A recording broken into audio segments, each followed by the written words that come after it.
para todos. Es un gusto que nos acompañen y desde ya agradeciéndoles por el tema del clima, que realmente no teníamos previsto que iba a estar tan así que bueno, doblemente agradecidos de que nos acompañen hoy aquí. Obviamente que nos convoca un tema más que importante para nuestro partido, más que importante para la actividad legislativa en sí, que es por un lado un proyecto de ley que presentamos como modificaciones por la ley de género, que los senadores y el doctor Barceló, que nos están acompañando, van a exponer al respecto.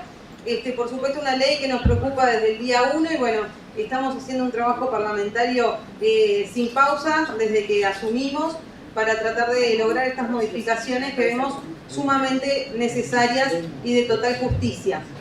Por otro lado, también vamos a hablar al cierre del evento sobre la ley de paridad que están planteando, la cual consideramos completamente inconstitucional, y bueno, vamos a hablar al respecto de los reparos que tenemos y los fundamentos por el cual opinamos de esa manera. Así que bueno, sin más quiero presentar al senador Guido Manini Ríos, que nos está acompañando hoy. Muchas gracias por su presencia. Al senador Guillermo Domenech y al doctor Adrián Barceló, quien ha trabajado en este tipo de propuestas junto a nosotros desde el despacho. Así que realmente queremos darle inicio porque lo vamos a hacer breve para evitar después las horas más tarde que van a ser más complicadas en cuanto al clima. Así que vamos sin más a darle la palabra al senador Guido Manini Ríos para comenzar.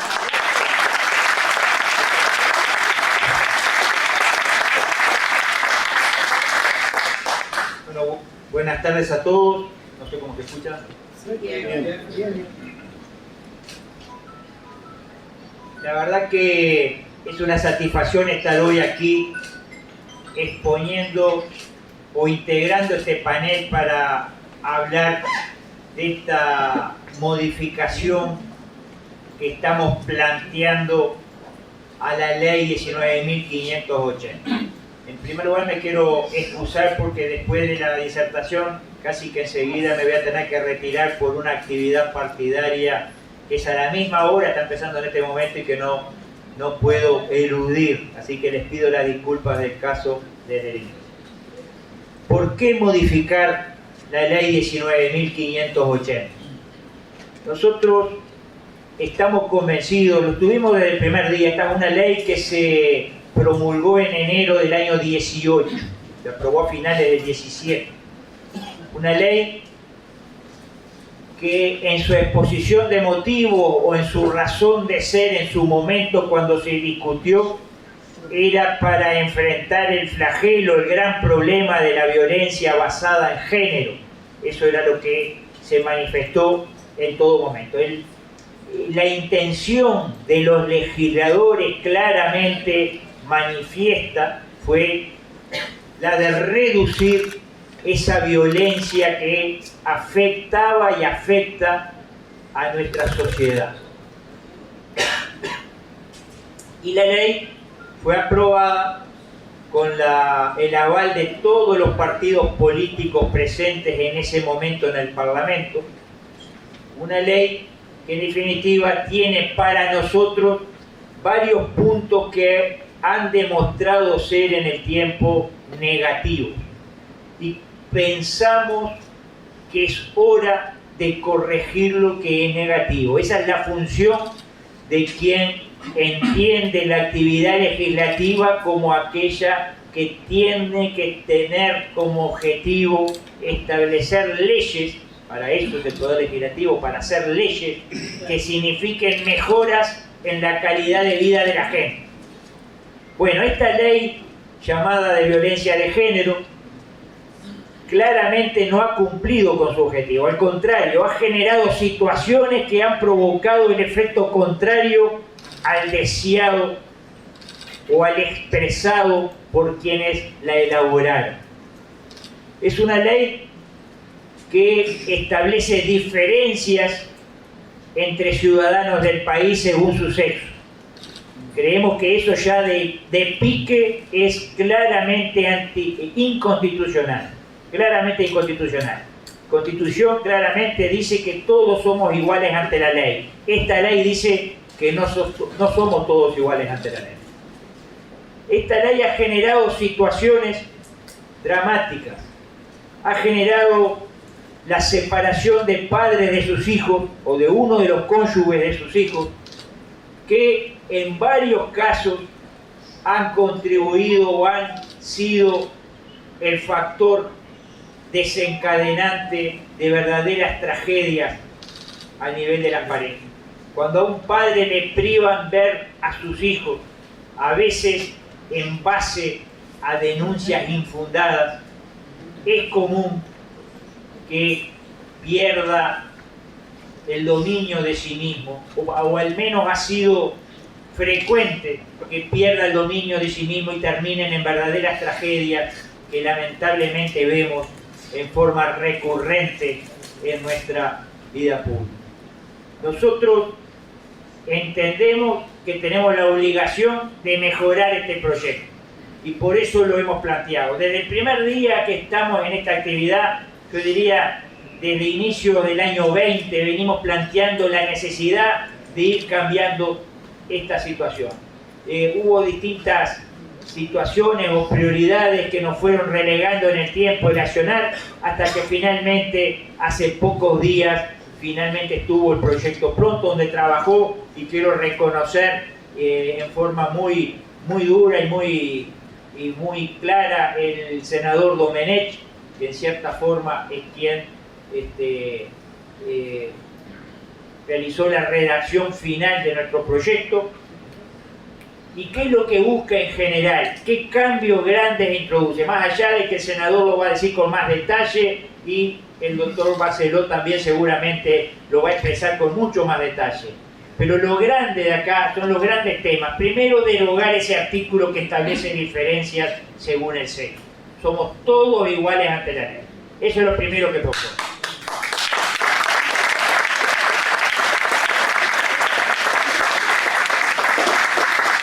El punto siguiente, que para nosotros es fundamental, es de que antes de adoptar las medidas que adopta hoy la justicia, que adopta el juez, tiene que valorar la prueba que aporte el denunciado. Por la ley actual prácticamente es irrelevante las pruebas que pueda aportar el denunciado. Al ser denunciado es tratado desde el inicio como culpable. Ahora tienen que valorarse las pruebas que aporte el denunciado. Otro aspecto que consideramos acá es el tema de la vivienda o a veces el lugar de trabajo. Creemos que es uno de los puntos esenciales. Hay muchas injusticias y muchas veces se obliga a una de las partes de la pareja, generalmente al hombre, a abandonar la casa, que es su casa, de su propiedad, y la debe abandonar, y a veces ahí funciona su fuente de ingresos, su negocio, su taller o lo que sea, y lo tiene que abandonar sin más por la ley hoy vigente. Acá se establece que si es el propietario del bien, bueno, hay que encontrarle un alojamiento, y establece una vía, que después lo explicará, a la denunciante, pero no al denunciado, que es el dueño de la casa.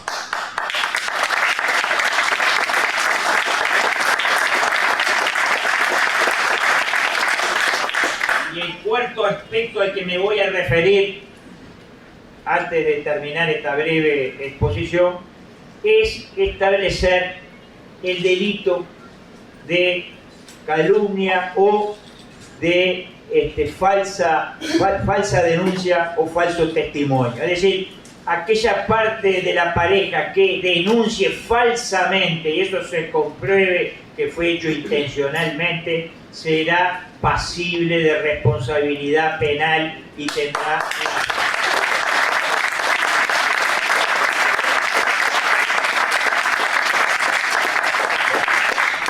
Estos son los cambios sustantivos que propone este proyecto de ley. Tiene un articulado bastante más extenso, son distintos otros aspectos que tiene, pero eso creo yo que es lo sustantivo que tiene este proyecto de ley. Pensamos que estamos hablando incluso desde el sentido común. Es decir, esto creo que nadie puede negar que lo que hoy está vigente no es lo lógico, no es lo que está de acuerdo a darle las garantías a todos los ciudadanos en este país. Nadie puede ser condenado sin la debida prueba, nadie puede ser condenado por la mera denuncia, nadie puede ser condenado por meros indicios. Entendemos que es importante darle garantías a todos porque esa es la base del Estado de Derecho.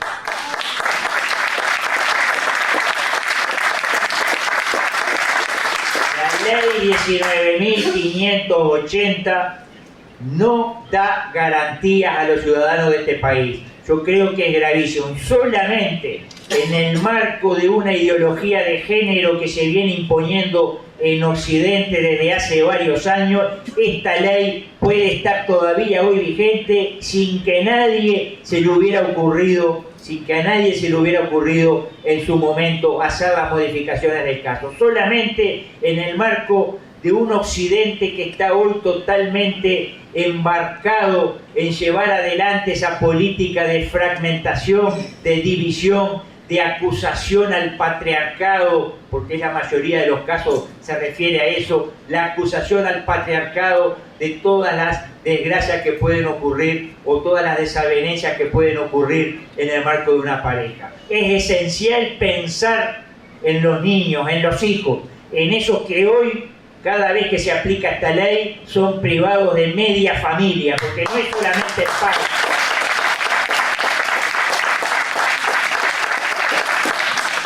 No estamos hablando solamente del padre, sino de toda la familia paterna, abuelos, tíos, etcétera, primos, etcétera, que prácticamente pierden de la noche a la mañana el contacto con esos niños que en definitiva son las víctimas finales de esta ley 19.580.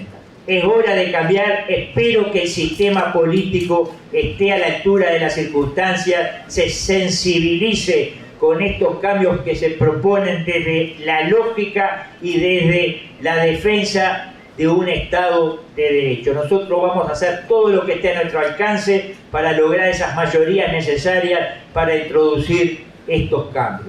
Así que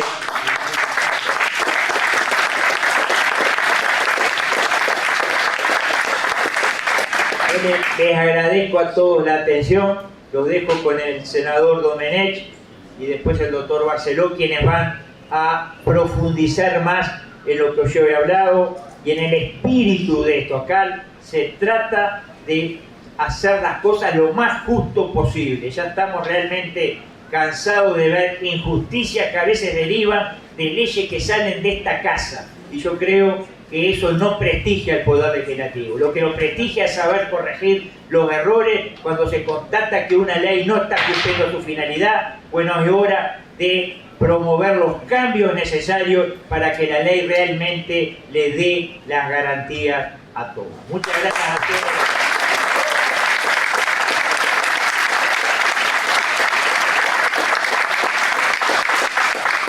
Muchas gracias por la atención de personas. Bueno, estimados amigos, en primer término mi agradecimiento a la diputada Silvana Pérez Bonavita. No es la primera vez que me invita a hacer uso de la palabra ante la concurrencia de sus amigos y de las personas que la rodean. Y mi agradecimiento a la diputada también porque es muy importante que pensemos colectivamente lo que está sucediendo en el Uruguay y en el mundo. Yo me pregunto, ¿la ley 19.580 es una mala ley? Y me respondo, sí, es una mala ley. Pero seguramente nuestra legislación está compuesta de decenas de leyes que tienen defectos o que no son convenientes, pero pocas leyes como esta ley 19.580, responde como un instrumento de lo que yo llamo la revolución mundial. En algún momento en el mundo, como motivo de revolución, se esgrimieron razones de orden político o económico. Yo recuerdo cuando era joven, y de esto ha pasado mucho tiempo, década del 70, que los revolucionarios hablaban de la reforma agraria, hablaban de la nacionalización de la banca, de la nacionalización del comercio exterior, eran reclamos, yo diría que tenían un trasfondo más que nada económico. Hoy esos reclamos no están presentes y paradójicamente las mismas fuerzas que se alineaban detrás de esos reclamos en la década del 70, 50 años y los veteranos, que hay algunos por acá, seguramente recordará la forma en que la plataforma política de la revolución se basaba en esos planteos. La revolución hoy no hace planteos de orden económico, no son los sustanciales, no son los más importantes. Más, yo le diría que han tenido la oportunidad de gobernar y han hecho todo lo contrario a lo que planteaban en aquella época. Han generado el proceso de concentración de la riqueza más importante del siglo XX y del siglo XXI. En el Uruguay hoy hay empresas, por políticas que se desarrollaron durante el gobierno del Frente Amplio, hay empresas que concentran miles y miles de hectáreas, 250.000, 300.000 hectáreas. Ahí está UPM, Montes del Plata y algunas otras empresas de esa naturaleza, fondos de inversión extranjeros. ¿Qué distancia hay, no? Las mismas personas hace 50 años sostenían la necesidad de la reforma agraria, cuando llegaron al gobierno generaron el proceso de concentración de la propiedad de la tierra más importante de la historia del Uruguay, con consecuencias muy adversas para los pequeños y medianos propietarios rurales. Es un drama para los pequeños propietarios rurales, para esos pequeños tambos, esas granjas, que en los departamentos de San José eran la mayor parte de las explotaciones.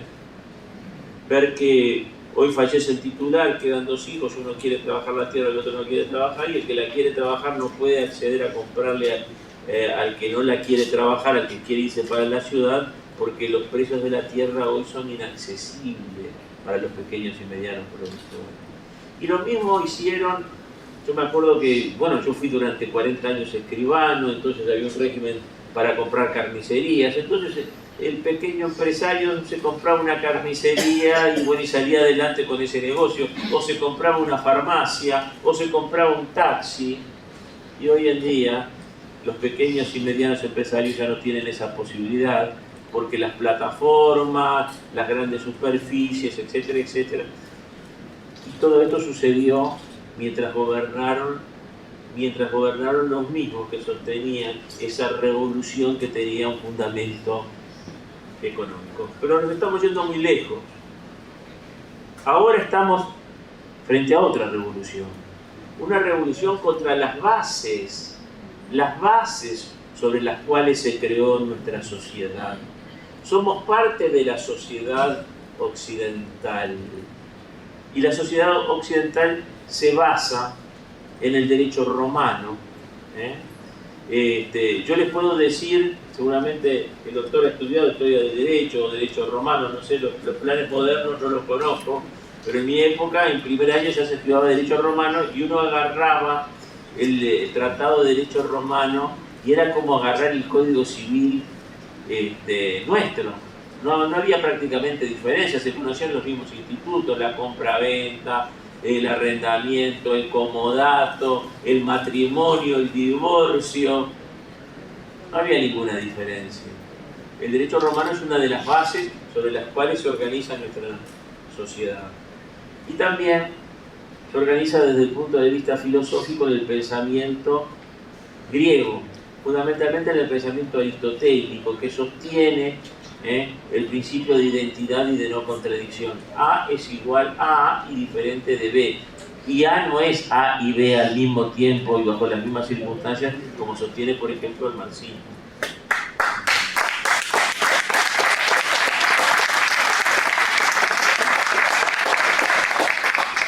Las cosas no son lo que son y a su vez su contradicción.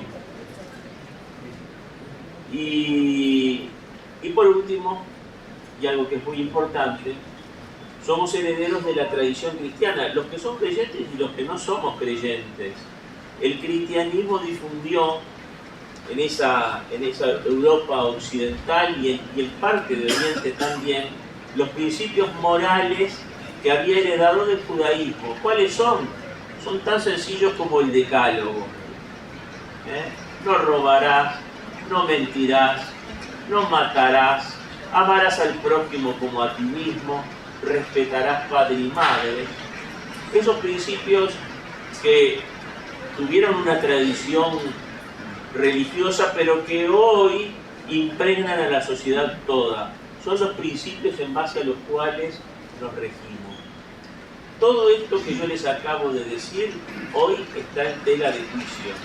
Está en tela de juicio nuestra organización social, nuestra organización familiar. Está en tela de juicio nuestro derecho. Vaya que está en tela de juicio nuestro derecho. Ustedes, hay múltiples ataques, por ejemplo, a un instituto que es el de la prescripción. Ustedes me dirán, ¿qué es eso? Bueno, yo por el transcurso del tiempo puedo ganar un derecho o perderlo por su ejercicio continuado o por su o puedo perderlo por su no ejercicio durante un lapso determinado. ¿Qué importancia tiene la prescripción? No es una cuestión técnica. No, es muy importante.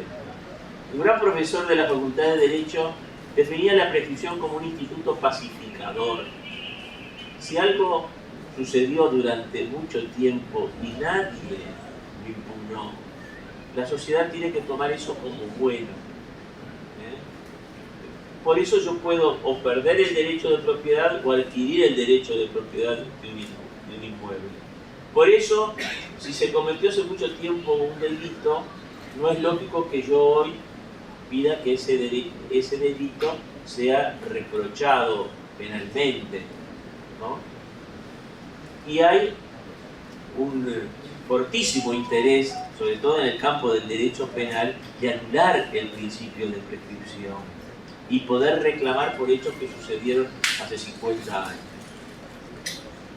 Lo cual, obviamente, altera la paz social. Van a ver ustedes también que se va a poner de moda hablar del juicio por jurado, del cual en el Uruguay hay una muy mala experiencia, ¿no? Hemos visto la creación de la Fiscalía General de la Nación, imitando el modelo norteamericano y copiándolo además muy mal, para dominar una institución que en el nuevo modelo de ejercicio del derecho penal es fundamental y es hasta más importante que el Poder Judicial. Desplazar al Poder Judicial, que ha sido el tradicional depositario de nuestra confianza para dirimir nuestros litigios. Como ven ustedes, acá hay una guerra impresionante, una guerra, yo diría, doctrinaria y política contra las bases de nuestra organización social. Y es muy importante para quienes están en esa trayectoria revolucionaria destruir la familia. Es muy importante.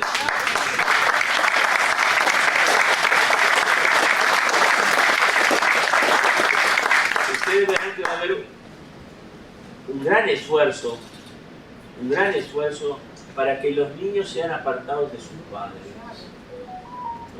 Pero no va a ser violentamente, va a ser porque a los niños los pueden educar mejor en el CAIF, en la guardería o en donde sea que en el hogar.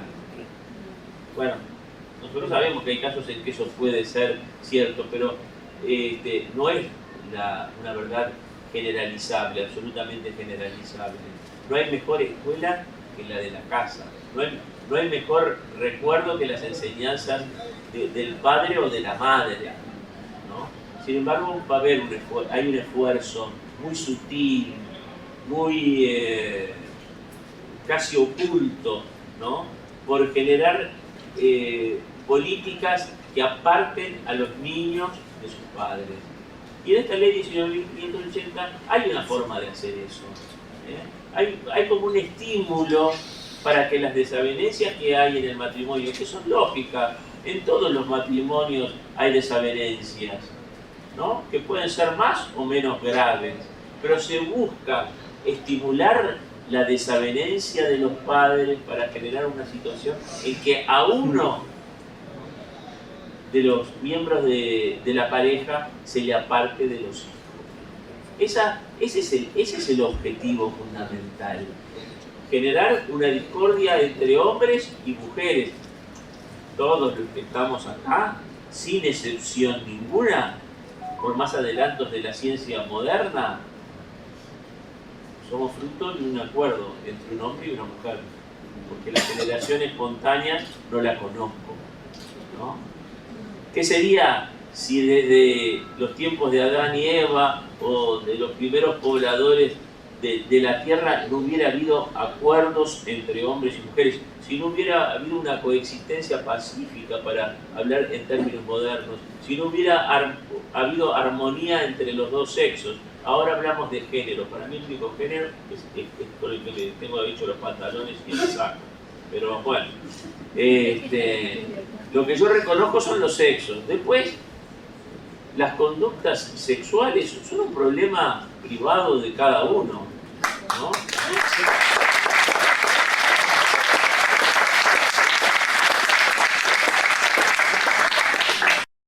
Yo no tengo que andar demostrando que soy homosexual o heterosexual o todas esas categorías raras que se han inventado ahora que no puedo ni enumerarlas. Eso es un problema mío, ¿eh?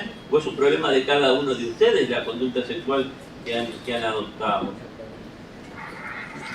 Pero es una forma también de dividir, porque una de las razones de este proceso cultural, de esta revolución cultural, es poner cuñas donde sea, y particularmente en la familia, entre hombres y mujeres, entre homosexuales y heterosexuales, entre las diversas conductas que en materia de ejercicio del sexo se puedan imaginar.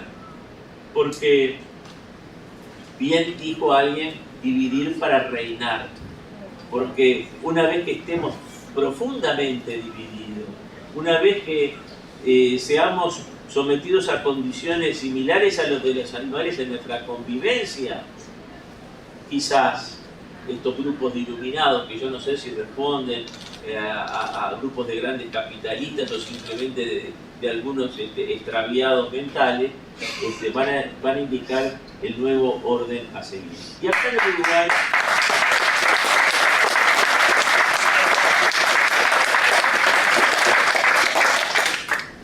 se ha inventado esta ley de violencia de género.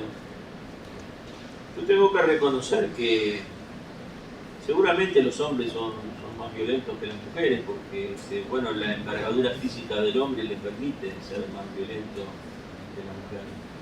Pero digamos que la violencia no es un patrimonio de los hombres, es un defecto del ser humano. Los seres humanos tenemos enormes virtudes. Está acá el doctor Robinson Rodríguez, que nos podría hablar largamente sobre lo complejo que somos hasta desde el punto de vista físico, ¿no? El extraordinario orden que hay en nuestros cuerpos, ¿no? Que podemos decirle a nuestra mano que se abre y que se cierra, que escriba y que borre, y a nuestras piernas que nos permitan levantarnos y caminarnos, y todo eso es el producto de una armonía extrema entre nuestros músculos, nuestro esqueleto, nuestro sistema nervioso. Somos producto de esa armonía. Y esa armonía tiene que reinar también entre las relaciones entre los seres humanos, porque somos seres sociales. No hay nada más desvalido que un recién nacido. Ninguno de nosotros acá estaría vivo si alguna persona no bien nació, no le hubiera dado de mamar, no le hubiera alimentado de alguna forma, no le hubiera dado calor, no le hubiera enseñado a caminar, a hablar, etc. Tenemos la imperiosa necesidad de vivir en sociedad para colmar todas nuestras deficiencias. Tenemos cosas maravillosas, pero también tenemos deficiencias. Y la vida en sociedad es la que nos permite eso. Y si hay una institución que ha sido exitosa a lo largo de toda la humanidad, es precisamente la institución familiar.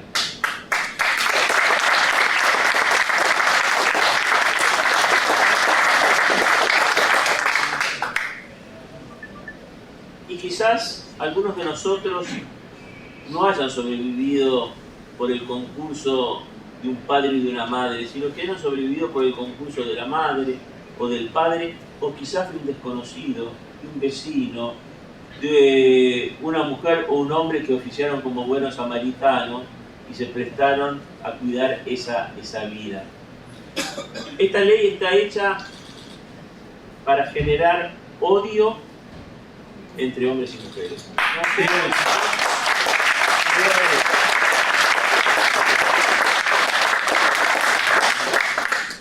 No tengo ningún reparo en decirlo de esta forma cruda y sencilla como lo estoy expresando en este momento.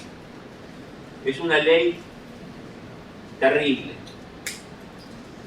muy grave, porque si algo necesitamos en el país es generar armonía, darle a los niños, se habla mucho de la pobreza infantil, pero no se habla de la necesidad que tienen nuestros niños de tener padres y madres que los apuntalen en el inicio de la vida, que los aconsejen, que los acompañen, que los ayuden a madurar, que los ayuden a pensar, porque nadie quiere más a un hijo que sus padres. Puede haber algún padre más.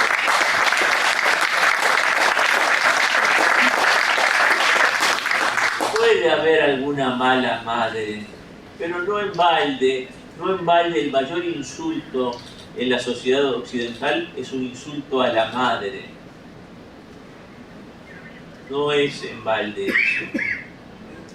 Porque, bueno, la madre es la persona que nos formó en su seno, que nos alumbró a la vida y en la mayor parte de los casos la persona de la que más dependimos en nuestros primeros momentos de vida.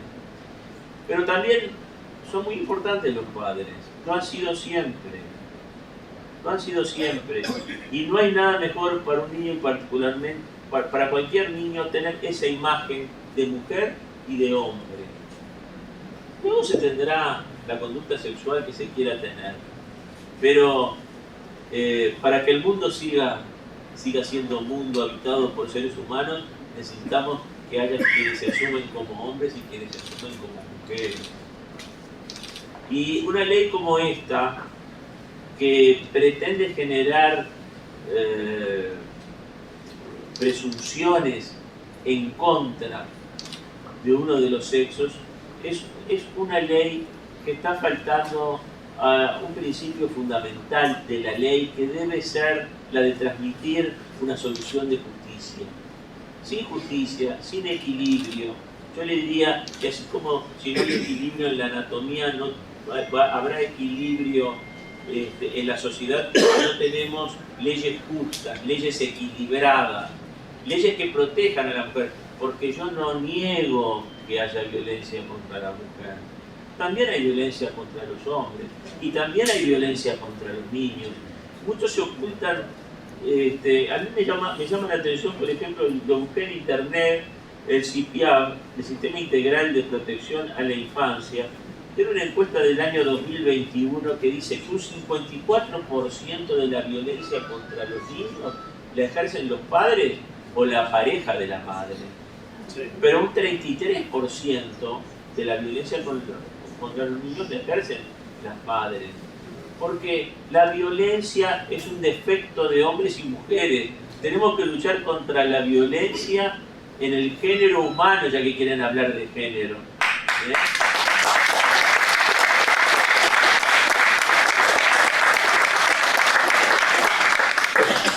Todos a veces tenemos algún arranque violento. A veces casi inconscientemente golpeamos la mesa. o tenemos una palabra fuerte que quizás nuestro interlocutor no se merece. Y esa es una de las cosas que yo diría que más me preocuparon de la ley 19.580. Yo digo que si nuestro proyecto tiene algún mérito, es pretender restaurar en nuestro derecho el principio de inocencia. Soy inocente hasta que se pruebe lo contrario.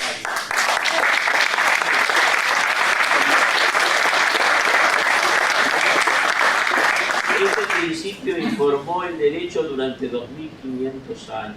Desde Roma hasta el día de hoy, soy inocente hasta que se pruebe lo contrario. Solo los juicios injustos, seguramente los que son cristianos dentro de algunos días, van a poder conmemorar el juicio quizás más injusto de la historia de Occidente, que es el juicio contra Jesús de Nazaret, donde fue precisamente condenado sin ser culpable. No era culpable de absolutamente nada, simplemente fue culpable de haber generado envidia. Lo dice la propia Biblia. Yo diría que ese que es el juicio más notorio de toda la historia de la humanidad se ha repetido decenas de veces en nuestro país y ha habido muchos cristos, quizás sin sus virtudes, pero también con su inocencia, que han sido declarados culpables antes de poder probar que eran inocentes.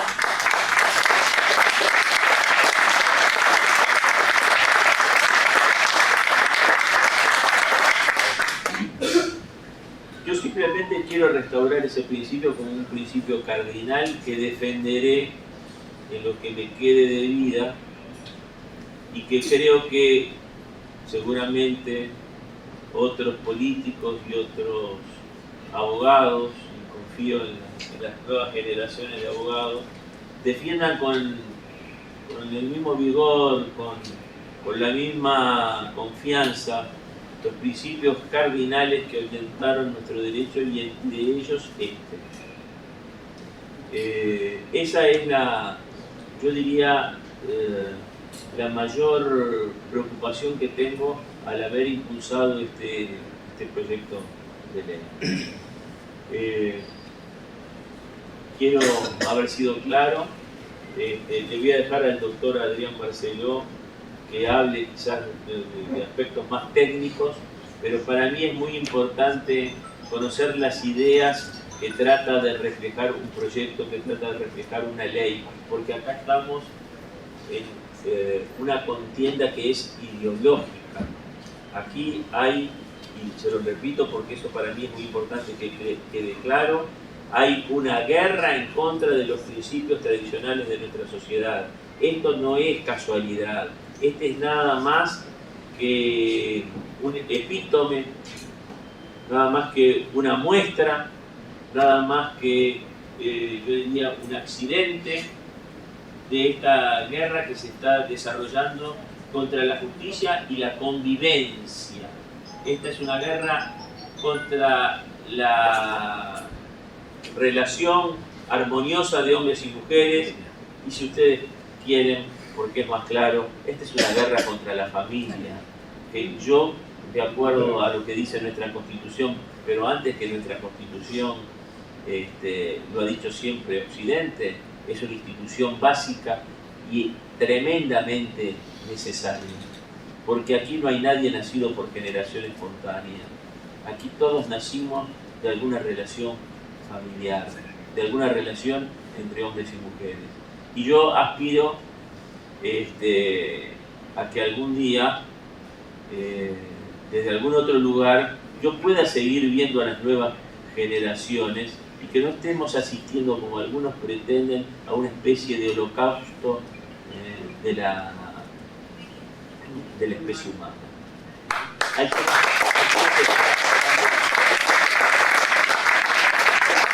quienes están muy preocupados, por el agotamiento de los recursos naturales de la tierra y piensan que estos recursos naturales tienen que ser reservados por una determinada élite. Y para eso es necesario destruir la familia, evitar la procreación y generar condiciones adversas, sobre todo para estos pueblos, ¿no?, que tienen el privilegio de estar asentados quizás sobre las tierras más fértiles del mundo. Así que, estimados amigos, les pido que me disculpen, yo también tengo un problema, tengo que asistir al casamiento, o sea, al inicio de una nueva familia, de un pariente, pero bueno, no me quiero ir sin agradecerles el tiempo dispensado, que hayan acompañado esta actividad que con tanto éxito y en forma reiterada desarrolla la diputada Silvana Pérez Bonavita, que nos permite cambiar ideas entre los que somos militantes de Cabildo Abierto y también que nos conozcan quienes quizás nunca escucharon nuestras ideas y que nosotros pretendemos divulgarlas, porque en definitiva esta es una tarea de proselitismo político que le hacemos no simplemente para sentarnos ni en el Senado ni en la Cámara de Diputados, sino porque queremos ser soldados de esta sociedad occidental que integramos.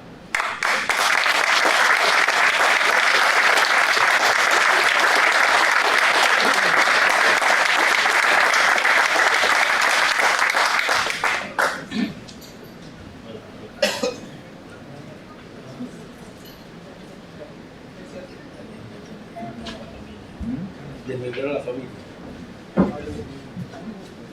Bueno, continuamos ahora con, como decíamos, el doctor Adrián Barceló va a hacer las apreciaciones más técnicas sobre el proyecto de ley.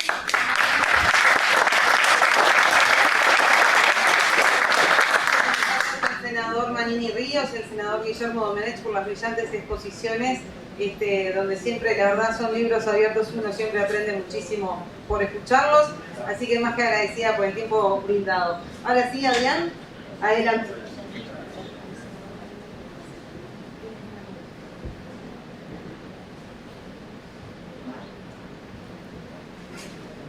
Bueno, primero que nada, muy buenas noches para todos, muchas gracias por estar, pese al día que nos tocó, a la lluvia, a la alerta. Agradecerle a Silvana por organizar el evento y por convocarme también, por invitarme para participar de este panel, no solamente junto a ella, sino también con el senador Domenech, el senador Manini.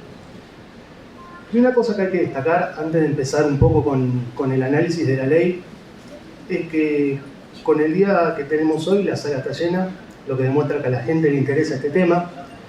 Y destacar también la participación de mujeres en el día de hoy, y no es porque sea feminista, porque sea algo que afortunadamente no soy, es feminista, pero sí la presencia de tantas mujeres en la sala nos tira nuevamente abajo el verso del patriarcado, porque este es un tema que solamente le interesa al hombre y no le interesa a la mujer.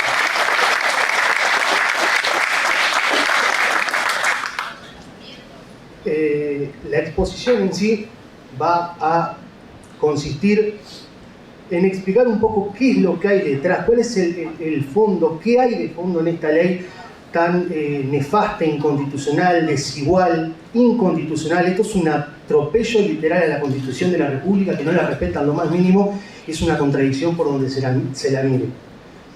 Primero que nada, una breve introducción muy pequeña de la normativa que teníamos anteriormente. En el año 2002 se aprueba la Ley de Violencia Doméstica en nuestro país. Era una ley que contemplaba absolutamente a todos, contemplaba a la mujer, contemplaba al varón, contemplaba al niño y contemplaba a las personas mayores. No obstante, mentes iluminadas y valiéndose del patriarcado, de las teorías de género y todas estas cosas raras que conocemos hoy en día, empezaron a gestar un proyecto inconstitucional de ley de violencias en la mujer basada en género, que lejos de disminuir la violencia y lejos de darle una mano a la mujer, se presta para todo lo contrario, para arruinarle la vida a un hombre inocente que no tiene la más mínima idea, tampoco tiene la culpa de muchas veces lo que se le acusa.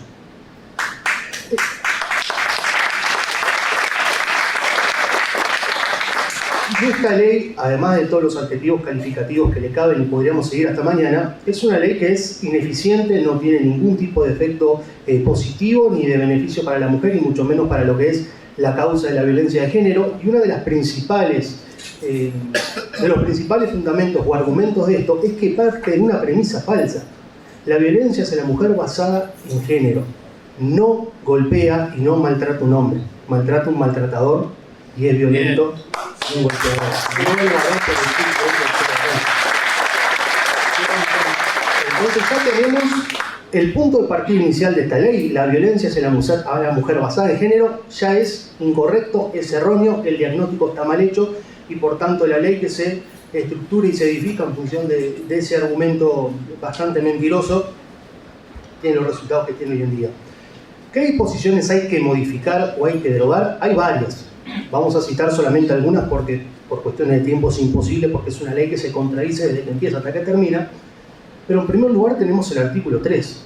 ¿Qué nos dice el artículo 3? En el primer párrafo nos dice cómo tenemos que interpretar esta ley, conforme a los principios del derecho, convenciones, a la Constitución. Acá la citan, pese a que la vulneran de pies a cabeza desde que empieza hasta que termina la ley, acá la citan.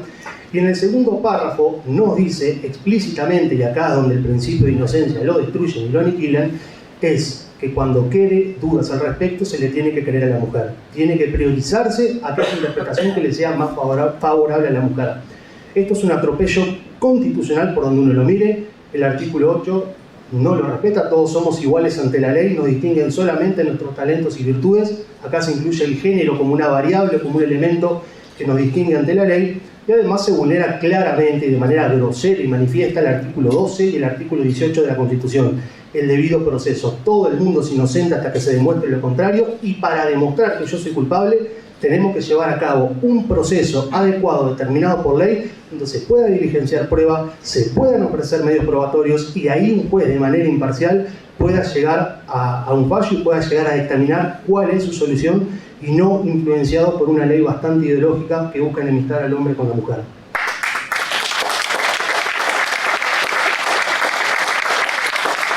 Después tenemos el artículo 6, que también es otro disparate. El artículo 6 tipifica los distintos tipos de violencia que existen en nuestro país. La ley anterior, la que se aplicaba para todos, una ley que sí era igualitaria, tenía 4 tipos de violencia: la física, la psicológica o emocional, la sexual y la patrimonial. En eso estamos todos de acuerdo. Creo que nadie se puede oponer a que ese tipo de violencia esté justamente sancionado, castigado y penado por ley. Sin embargo, el artículo 6 de esta ley demuestra que hay un gran talento imaginativo detrás, y se ha elevado este número de 4 tipos de violencia a 18. Es decir, el hombre solamente puede ser víctima y objeto de 4 violencias, mientras que la mujer tiene 18 tipos de violencia que la amparan. Es decir, la igualdad ante la ley, suerte en pila. Además de los tipos de violencia que ya estaban previstos antes, que esta ley lo único que hace es repetirlo y los incorpora como si fuera algo original cuando no lo es, trae algunos tipos de violencia que realmente es asombroso y uno dice hay que tener imaginación. La violencia simbólica. La violencia simbólica la tipifica, sí, yo también puse esa cara cuando la leí. La violencia simbólica la tipifica como aquella que se ejerce mediante mensajes, mediante símbolos, mediante íconos, mediante imágenes, sean políticos, sociales, económicos, culturales, religiosos. Acá meten la religión, después nos dicen que no hay que meterla, pero son ellos los que la meten en la misma ley. Y uno puede ejercer violencia simbólica, y obviamente puede tener las consecuencias legales. Por supuesto, si la violencia simbólica la ejerce el hombre, porque en la marcha del 8 de marzo colgaron una cabeza en una lanza, y sin embargo eso violencia de género no fue al contrario. La violencia obstétrica, esto es una especie de, es un invento que hizo esta ley de violencia de género, que en realidad también repite mucho lo que ya está consagrado en la inconstitucional y nefasta ley del aborto, de la mal llamada interrupción voluntaria del embarazo, porque no se interrumpe nada, sino que se termina de manera irreversible. Cuando uno busca o fomenta que la mujer desista de interrumpir su embarazo, cosa que no es así, uno incurre en este tipo de violencia. Es innecesario porque ya estaba tipificado en una ley que, dicho sea de paso, es inconstitucional.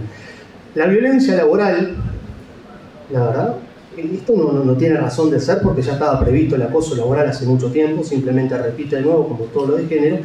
Y acá hay una que realmente llama la atención, posiblemente Silvana, cuando nos exponga sobre el inconstitucional y aberrante proyecto de paridad, vamos a poder enganchar con esto, que es la violencia política. La violencia política la tipifica como todo aquel acto que yo realizo para impedir que una mujer acceda al poder, que ejerza su cargo, que se postule. Y sin embargo tenemos una ley de paridad promovida por los mismos abanderados de la teoría de género, que justamente limita un 50% el acceso de la mujer a la política. Entonces habría que preguntarse si con ese nefasto e inconstitucional proyecto no están cometiendo violencia política al amparo de la Ley 19.560. Otro desastre, digo otro porque todos los artículos son desastrosos, y esto se ve y lo veo particularmente como abogado. Todos los días me llegan casos de este estilo, estoy acostumbrado a verlo hasta el cansancio en los distintos juzgados, que es el tema del abogado de oficio. Si la mujer no tiene abogado, el Estado le pone uno, tiene abogado el día de la audiencia y sin embargo el varón no tiene. Tiene que enfrentarse solo contra el mundo, defenderse con uñas y dientes frente a un juez y frente a una contraparte que va a estar debidamente asistida y no va a poder ejercer su defensa como corresponde. Esto, además de ser una vulneración de manera grosera y manifiesta del artículo 8 de igualdad ante la ley, es un atropello al debido proceso, a los artículos 2 y 18 de la Constitución de la República, y lejos de proponer, por supuesto, la igualdad de género, incita a una superioridad de la mujer respecto al hombre de manera injustificada.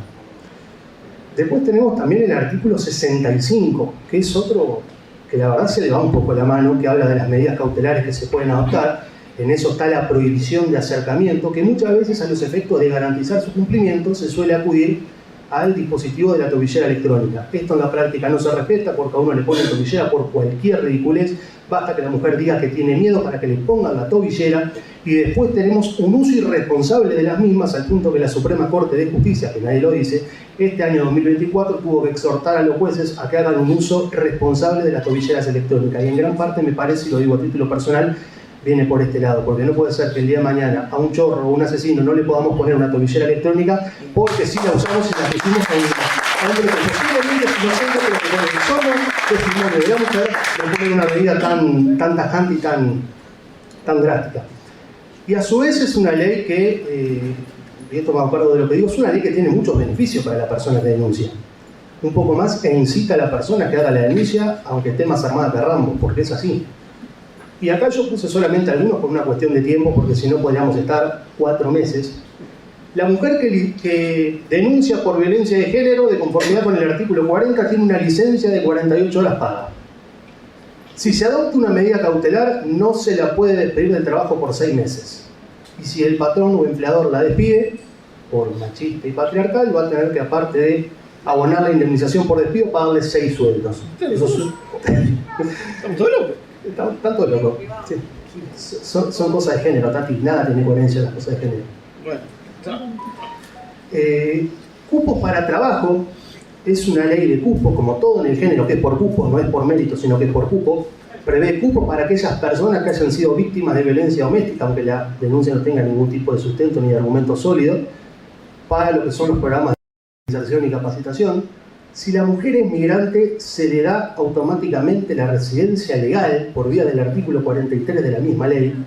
Y esto claramente pone incluso a muchas mujeres en situación de desigualdad, porque hay muchas mujeres migrantes desesperadas por una residencia legal y sin embargo una mujer con cero escrúpulos que va y le enchufa una denuncia falsa su nombre la consigue automáticamente por parte del Poder Ejecutivo. El retiro del hogar al denunciado, aunque sea el propietario. El derecho a propiedad, suerte en pila, la igualdad ante la ley faltó con aviso, y el sagrado inviolable, bueno, tampoco se hizo presente. Se le puede ceder el contrato de arrendamiento a la mujer si estaban alquilando. Y bueno, acá no mata a 2 pájaros de un tiro, sino que mata a 3. En el artículo 67. Se obtiene en una sola audiencia, que se toma a las 72 horas de efectuada la denuncia, una pensión alimenticia para la mujer y para los hijos. Se le da la tenencia provisoria a la madre y por si fuera poco se suspende hasta por un mínimo de 90 días el proceso de visitas. Entonces cuando yo digo que es un beneficio, es realmente un beneficio, porque con una simple denuncia, aunque sea falsa por donde se lo mire, la persona va a tener derecho a obtener estas 3 cosas en una simple audiencia luego de 72 horas, en lugar de tener que ir a la justicia, pagar un abogado, realizar el proceso como corresponde para obtener legítimamente los derechos que plantea. Y otra cuestión más es que las mujeres pueden ir con acompañante. Por si fuera poco, no van solas, van con abogado y van con acompañante. El varón, por supuesto que esto no corre, tiene que ir solo. Y el acompañante puede entrar con la víctima, incluso con la supuesta denunciante, digo supuesta o presunta, porque hasta que no se demuestre la culpabilidad o la inocencia tenemos que hablar de esa manera, pese a que la ley no lo cumple. Puede ingresar con ese acompañante y que esté en todo momento. El varón suerte en pila, muchas veces va sin abogado, el 90% no tiene abogado, no lo digo yo, lo dice el Poder Judicial en sus estadísticas, y tiene que estar solo frente al mundo y encima ni siquiera puede ir con un acompañante de su confianza. Uno se pregunta, todo esto, esta ley tan nefasta, tan contradictoria, inconstitucional, desigual, aberrante, ¿ha servido de algo? Y la respuesta es no. Si nosotros miramos el año 2019, cuando ya había transcurrido un año de que esta ley se aplicaba, teníamos 32.836 denuncias. El año pasado, el año 2023, 43.245. 32% aumentaron las denuncias, pero después tenemos el 8 de marzo los que se oponen a derogar esta ley porque supuestamente el patriarcado la sigue oprimiendo y estamos fomentando esa violencia cuando en realidad esto es durmiendo con el enemigo, las están destruyendo desde adentro, porque esta ley tan nefasta y tan inconstitucional se presta justamente para que esto aumente. Para ir terminando, para ir cerrando, ¿cómo estamos luchando en Uruguay para combatir a la violencia de género? Ya vimos que el diagnóstico es cerrado. La violencia es hacia la mujer por el simple hecho de ser mujer. El hombre es un ser malvado, despreciable, que vulnera, atenta y agrede a la mujer por el simple hecho de que es mujer y él es hombre. El patriarcado, el machismo y todos los inventos raros que hoy tenemos.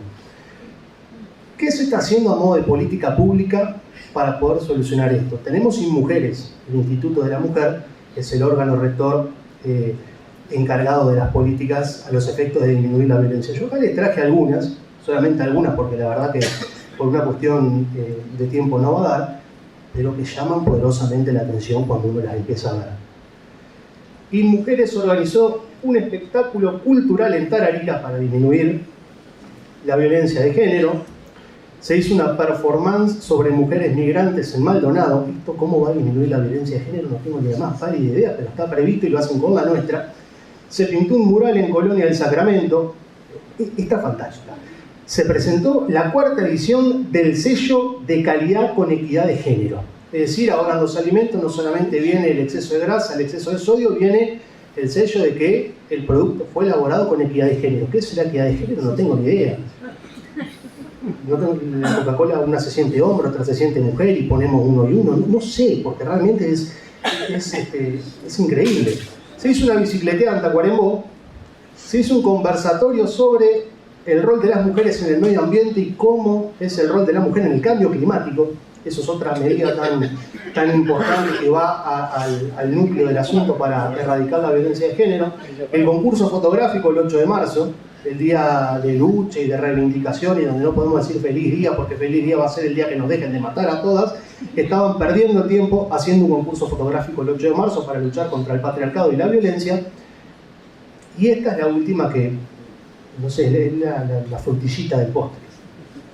Stand de InMujeres en el mercado de cercanías. Pero si nosotros leemos la parte de abajo, se estará en la feria con un stand realizando un juego con tarjetas de preguntas y respuestas.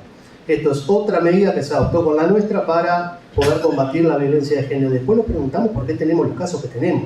Bueno, aquellos encargados de realizar las políticas públicas y de aplicarlas para así eliminar la violencia que lamentablemente existe contra la mujer no lo están haciendo y están perdiendo tiempo y plata a nosotros en este tipo de ridículos.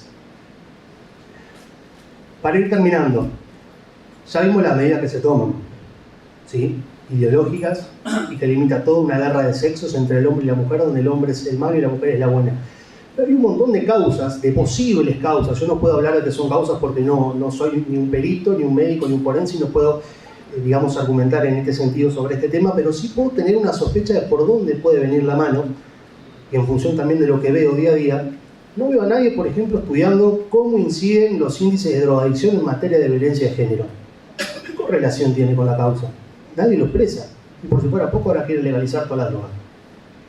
Patologías psicológicas o psiquiátricas, tanto que se interviene, yo lo celebro, en salud mental. Nadie está pensando en la salud mental de las mujeres y de las patologías psicológicas o psiquiátricas que pueden llevar al agresor o presunto agresor a cometer justamente un hecho tan aberrante como es el hecho de violencia, el consumo de alcohol, la violencia sufrida durante la infancia o durante la etapa escolar. En ese proceso de socialización que tiene el menor va incorporando ese tipo de aspectos tan violentos y que muchas veces después se replican. El consumo de pornografía, esto nadie lo dice, está cabalmente comprobado. Hay una gran cantidad de estudios científicos que avalan perfectamente este punto, este extremo que les acabo de mencionar.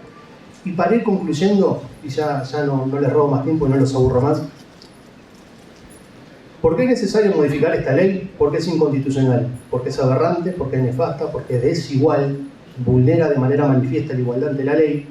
Y es importante que haya un artículo que tipifique a la falsa denuncia de violencia de género como un delito, porque denunciar es un acto de responsabilidad.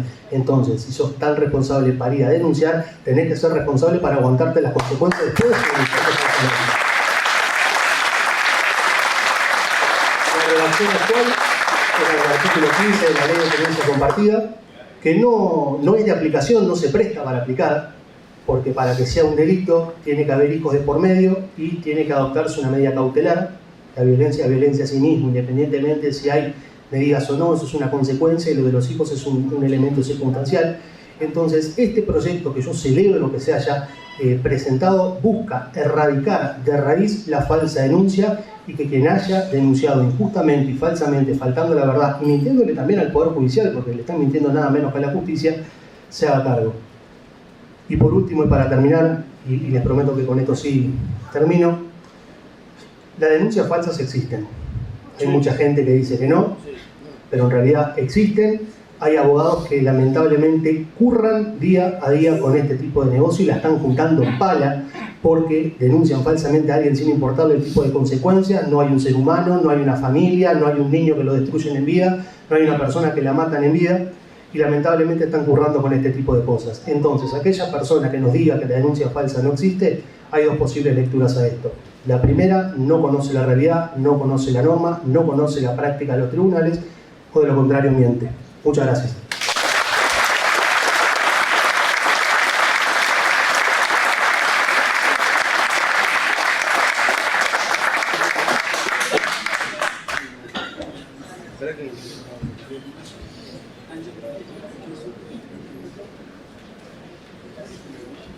Muchas gracias, Adrián. Por supuesto que con esa brillante exposición concluimos lo referido a las modificaciones planteadas para la ley de género. Así que bueno, agradecida de todos los conceptos volcados. Es un abogado muy joven y muy brillante que tenemos la suerte de que nos acompañe en cada proyecto de ley y en la militancia política también, así que afortunados de contar con Adrián, que realmente coincide muchísimo con nuestro sentir y con todos los trabajos que estamos llevando adelante. Nosotros ahora lo que vamos a hablar es sobre el proyecto de paridad que han presentado. Les prometo que va a ser breve, prometimos terminar antes de las 20:30, vamos a cumplir. Este proyecto de paridad que nos preocupa es un proyecto que está impulsando el Partido Nacional en manos de, entiendo que es la legisladora Gloria Rodríguez, pero todas las legisladoras mujeres de la Cámara, no sé si en su mayoría, pero casi están apoyándolo, de todos los partidos políticos, a excepción de Cabildo Abierto. Al menos ninguna colega de mi bancada ha expresado estar a favor, así que realmente podemos decir que somos el único partido que no apoya este proyecto de ley.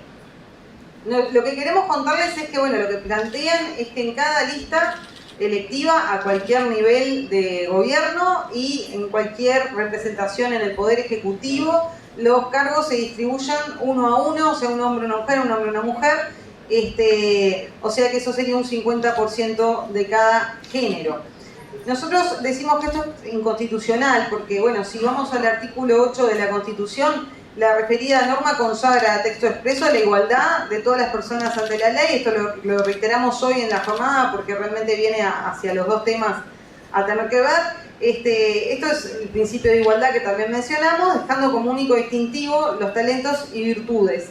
Ante una misma situación se nos debe de aplicar la ley de igual manera.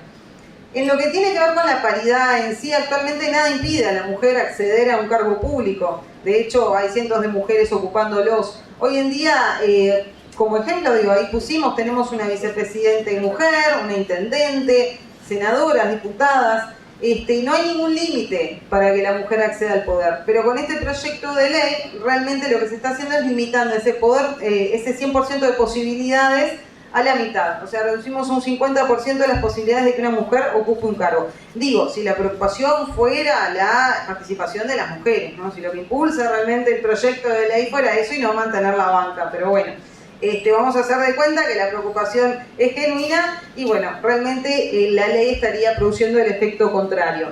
La inconstitucionalidad, como decíamos, se ve reflejada, en tanto se vulnera el artículo 8, agregando al género como una nueva causal de distinción de los habitantes ante la ley. Ya no nos van a diferenciar los talentos y virtudes, sino que el género pasaría a ser un factor crucial al momento de diferenciarnos en el trato legal. El proyecto atenta contra los méritos, la capacidad, la trayectoria, la idoneidad, la formación, la preparación, entre otras cualidades de las que puede valerse el votante al momento de elegir. Se pretende incluir el género como elemento distintivo y determinante para acceder al poder o mantenerlo. No se está persiguiendo la igualdad ante la ley, por el contrario, se busca la igualdad mediante la ley, o sea usar este instrumento para lograr sus objetivos personales. Totalmente distinto, ¿no? Lo que lamentablemente se ha apropiado la ideología de género para hacer estragos en todas partes del mundo. Esto lamentablemente Uruguay no es ajeno, se viene viendo en muchos países.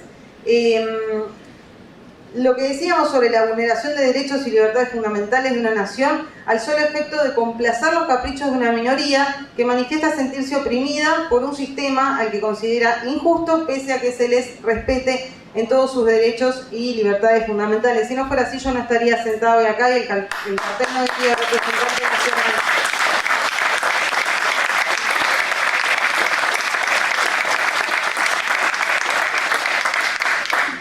Hay algo clave, que esto lo estudiamos con Adrián, y realmente es como hasta irónico, ¿no? Porque esto está impulsado por varios partidos y gente que de alguna forma fomenta todas estas agendas internacionales. Esto es de suma relevancia. El proyecto en cuestión refiere al género como hombre y mujer, limitándose únicamente a dos géneros, dando paso a una contradicción enorme con otras normas que han sido aprobadas en anteriores legislaturas. Por un lado, la ley 18.620 y por otro la ley 19.684, que establecen a texto expreso que todo el mundo tiene derecho a la identidad de género con independencia de su sexo biológico. El sexo biológico refiere a dos, hombre y mujer. Estas leyes que aprobaron anteriormente prescinden de este criterio, dejando la posibilidad de que cualquier persona se autoperciba por fuera de estos dos géneros, pero el proyecto en cuestión no respeta ese derecho tampoco, limitándose el género hombre y mujer con la finalidad de acceder a un cargo político. Así que están vulnerando sus propias leyes. Otro punto que el proyecto no contempló y nuevamente viola no solo la igualdad ante la ley, sino también el derecho a la identidad de género, es que no contempla el cambio de género. Y acá hay otro tema muy interesante, porque aparte toda esta gente trabajó en estas leyes, entonces no entiendo cómo presentan una que realmente pisa a la otra, ¿no? Que si van por ese camino, bueno, que tengan un poco de coherencia. Acá, si cada uno tiene el derecho a autopercibirse como lo que desea y siente, y basta solo con la autopercepción para que el género cambie, y se debe tratar a esa persona como lo que se autopercibe, habría que preguntarnos qué sucedería. A ver, esto es clave, ¿no? Si en medio de una campaña electoral donde las listas ya estén conformadas o ya estemos en plena legislatura, alguien que ocupe un cargo cambie de género. Supongamos que era hombre y ahora se percibe mujer, con todo el derecho del mundo y las leyes aprobadas que hicieron para avalarlo, ¿no? ¿Habría que sustituirlo por otra persona que cumpla con los requisitos de la cuota para mantener la paridad? El proyecto al respecto de eso no dice nada. Qué gran vacío legal que estarían dejando con esta ley inconstitucional en caso de ser aprobada, ¿no? Habría que cambiar al candidato que el soberano designó. Bueno, son todas cuestiones que se presenta un proyecto de ley a la ligera, y bueno, realmente no entendemos cómo, viniendo del mismo lado, ¿no? De la misma escuela que tienen estas personas que están con este tema. Realmente es un atentado contra la verdadera esencia de la democracia, donde es la misma nación quien elige a quienes quieren el poder. Otro punto que no es para nada menor es que viola la libertad de expresión, dado que no permite que el ciudadano se exprese libremente. Cuando alguien sufraga, no está haciendo otra cosa que ejercer su derecho a expresarse libremente en las urnas, votando a los candidatos que considere son los mejores para ocupar los cargos a los que se postulan. Pero en este proyecto de ley no hay ningún interés general que motive tal limitación a la libertad de expresión del votante. La imposición del género como criterio de votación no constituye una causal de interés general, sino un capricho de género, un aspecto político de la ideología de género con el que una minoría se identifica y se jacta de estar oprimida, exigiéndole al Estado privilegios disfrazados de derechos. Esto lo vemos en otros temas también, que en este caso habla de la igualdad. La Constitución en el artículo 4 indica que la soberanía será ejercida directamente por el cuerpo electoral en los casos de elecciones, pero acá de directo el proyecto no tiene nada porque se impone una cuota o cupo que debe respetarse de manera irrestricta al momento de sufragar. O sea, o votamos eso o no votamos nada, porque en realidad eso es lo que vamos a estar obligados a hacer. La mayoría de la población uruguaya es mujer. Esto es clave, ¿no? Porque son cosas a analizar cuando uno presenta un proyecto de ley. Realmente es difícil que no lo hayan visto. Todos sabemos que hay más mujeres en Uruguay que hombres. Surge de cualquier estadística que se lleva a cabo. Por tanto, si el hombre llega al poder, es porque las mujeres lo votan. Si la mujer no logra llegar a ocupar el cargo al que aspiraba, se debe a que justamente las mismas mujeres que componen el cuerpo electoral no han manifestado el apoyo a esa candidata. Simplemente es tan simple como eso. El papel o rol del pueblo no va a ser el de elegir a sus gobernantes libremente, sino que será algo meramente político, el rol de elegir entre ofertas predeterminadas en función de género para votar sin plena libertad a los destinatarios de los diferentes cargos electorales. Un poco el resumen de lo que veníamos diciendo. Además, como no se respetan méritos, capacidades, actitudes y idoneidades, se va a atentar contra la calidad de los políticos, y ni que hablar en el Poder Ejecutivo, por supuesto.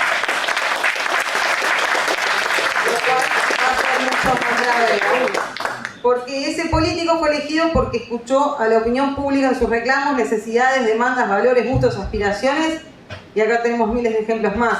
El pueblo con el voto en mano elige a quien lo represente o identifique mejor en esos tantos aspectos, y así debería ser y no deberíamos estar obligados a hacer lo contrario. Con este proyecto se va a tener que elegir no a quien más lo represente o identifique, sino a quien respete el cupo de género ilegítimamente impuesto. Esto hay que grabárnoslo porque es así. Esto se está desnaturalizando por donde se lo mire el derecho al voto libre, obviamente. Para ir cerrando, les prometí ser breve, por eso leí bastante el material y no entré en tantas apreciaciones personales, pero bueno, yo encabecé mi propia lista, yo la cargué a la Corte Electoral, de hecho tenía más mujeres en la lista que hombres y a veces precisaba más credenciales de hombres y tenía que en el momento, por la cuota que ya existe lamentablemente, que es el 2-1, estar cambiando en ese sentido. O sea, jamás me di por género a nadie. Nosotros políticamente trabajamos por capacidad, por trabajo, por militancia. O sea, me parece que son las cosas que hay que tener en cuenta. Realmente este tipo de leyes no sé a quién beneficia. Lo único que se logran es quitar las libertades del votante, eso ya lo repasamos, y si quisiéramos, hoy ya no podríamos presentar una lista que solo incluya mujeres con la cuota que ya existe. Y con la paridad 1 a 1, por supuesto que van a ser muchas menos. Lamentablemente, como decíamos, Uruguay no es ajeno a estas modas. Esto viene muy de la mano del tema anterior, ¿no? Siempre se encuentran legisladoras haciendo fila para cumplir con ciertas agendas. Ningún partido ha sido ajeno a este fenómeno, a excepción de Cabildo Abierto. Es un partido que no cuenta con ningún tipo de limitantes para la mujer. De hecho, lo hemos demostrado en varios momentos electorales.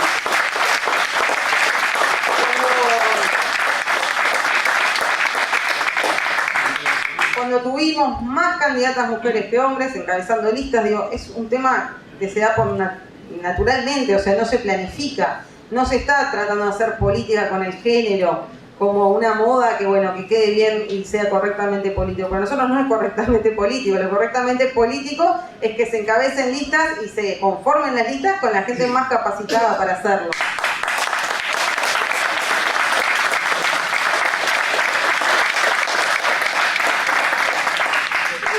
De sentido común, ¿no? A todas estas legisladoras, por aparte que son las mismas mujeres lo que lo proponen, lo que lo hace más horrible a uno, o sea, incompetentes. Realmente es terrible.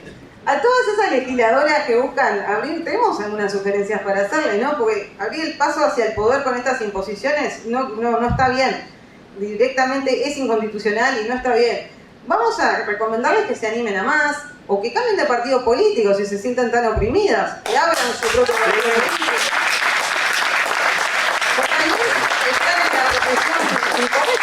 Tal vez no están aptas para hacer políticas, porque bueno, realmente capaz que se tienen que dedicar a otra cosa. Yo creo que en toda actividad, para lograr nuestras metas, hay que tomar riesgos. Eso es clave, para alcanzar las metas de cada uno. Y bueno, capaz que la clave para ellas está en empezar a liderar sus propios movimientos políticos y no estar oprimidas por estos hombres políticos que no las ponen en la lista donde quieren.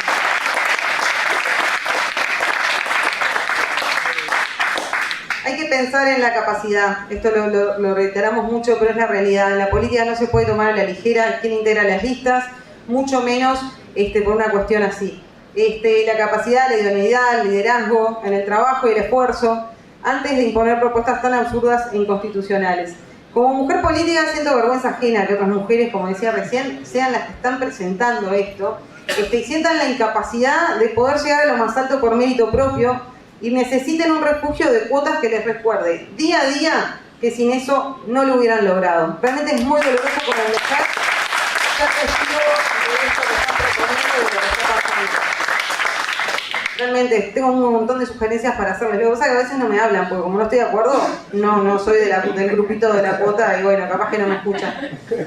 Bueno, nada, quería terminar diciendo que lo que se necesita son más agallas y esfuerzo y menos proyectos para la tribuna.